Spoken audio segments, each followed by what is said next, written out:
Game night gone wild. So, last Saturday, we decided to host a good old-fashioned family game night. Just like any other family trying to avoid awkward political debates, we dusted off the Monopoly board. My brother, Tom, had insisted on bringing his lucky top hat that he swore made him unbeatable. We all rolled our eyes but let him have his fun. Meanwhile, Grandma was already sharpening her strategy skills, mumbling something about the Great Boardwalk coup of '82.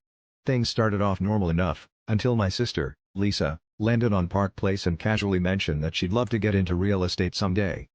Intriguingly, Tom perked up at this and proposed a business partnership with Lisa, which involved a rather suspicious handshake under the table. I chuckled, thinking they were just being silly. But soon, the game took a turn. Grandma, with the wisdom of her years, had monopolized the railroads, and Dad had somehow accumulated a small fortune by consistently landing on free parking. Meanwhile, Mom was just happy collecting her measly $200 every time she passed go, oblivious to the brewing storm of alliances and betrayals. As the night wore on, Tom and Lisa's partnership morphed into a full-blown corporate entity, complete with stock options and quarterly board meetings over the game board.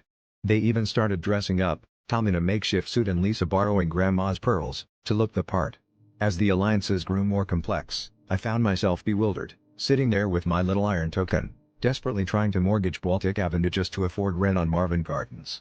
Betrayals were rampant, with promises of free rent being thrown around like confetti, only to be reneged upon the moment a better offer came along.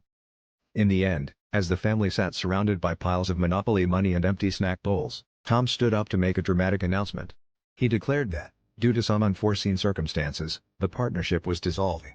Lisa, feigning shock, asked him why. With a straight face, Tom replied, "In real estate, trust no one. Unless it's the bank. Because they always have your best interest."